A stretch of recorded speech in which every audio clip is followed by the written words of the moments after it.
Hello, this is Dr. Leah Michelin. Welcome to another video of Chronicles of an HISD Principal, where I break down aspects of Destruction 2035 that are destroying the Houston ISD. Today's video is about HISD's leadership structure, which has been created by Superintendent Miles, and it has also created an incredibly toxic hierarchy of micromanagement and individuals with whom I am not completely sure how they sleep at night. Two issues that I will be highlighting: leadership structure, micromanaging plus excessive staff, and toxic culture, executive directors of feeder and executive directors of support.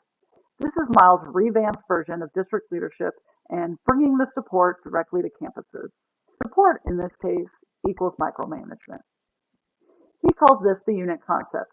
Each unit is a feeder pattern, one high school, and all of the feeder campuses. Take a look at all the unit staff members for just one pattern.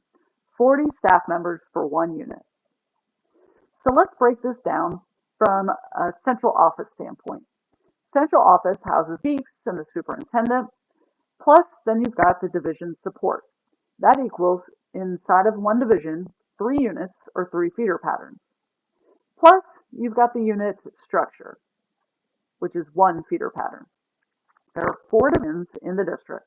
So take the unit support structure and 3 units per division. That equals 10 to 12 total units for the entire district. Some may not have 3 units in their division. Yet Superintendent Miles boasted of the reduction of central office staff, slashing that bureaucracy, right? The second aspect to this leadership is the structure. The second aspect to this leadership is the utter toxicity and the culture that permeates every campus, every unit. Each principal has 2 supervisors. They have an executive director of feeder, they have an executive director of support. The executive director of feeder is instruction only.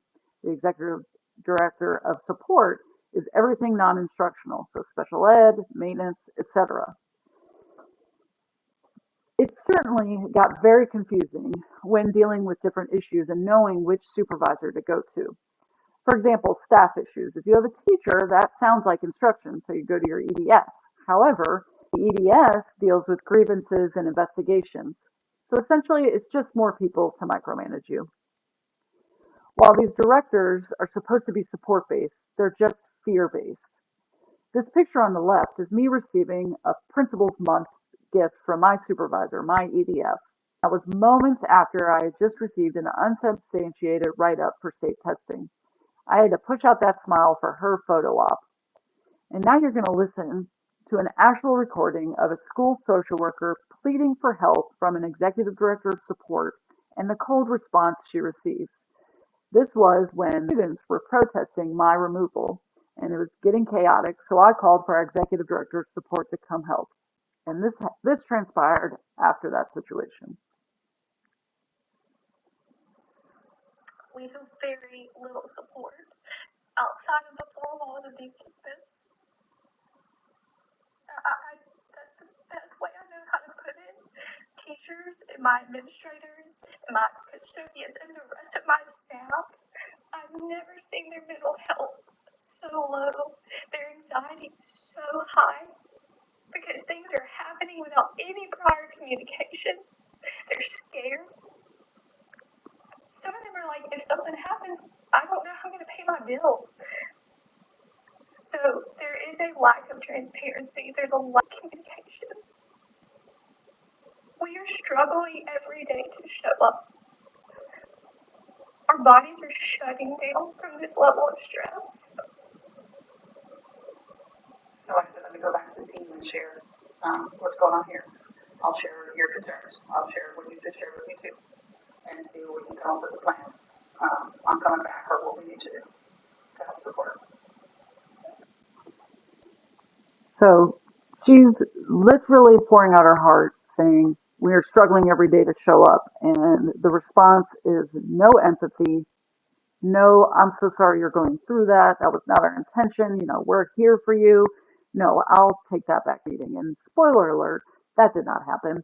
She never came back to us with a plan or a follow-up on that situation. It was never talked again.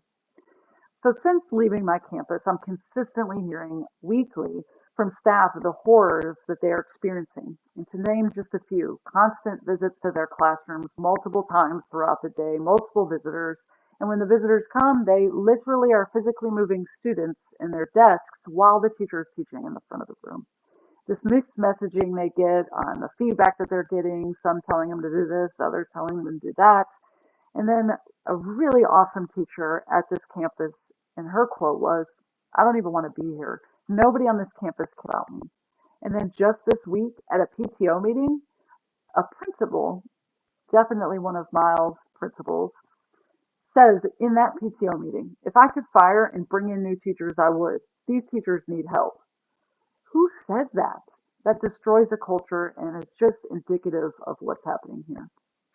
So this has been another video and another edition of Destruction 2035, Chronicles of an HISD Principal. You know, when our community is crying for help, demanding transparency and collaboration with the superintendent, and are completely unwilling to support a $1 billion bond, you have a problem. We have a problem. Houston has a problem. To anybody listening, we have a problem. It's destroying education, the education of the students and the staff here in this district, and we're just hoping to get some help. Until next time, stay tuned.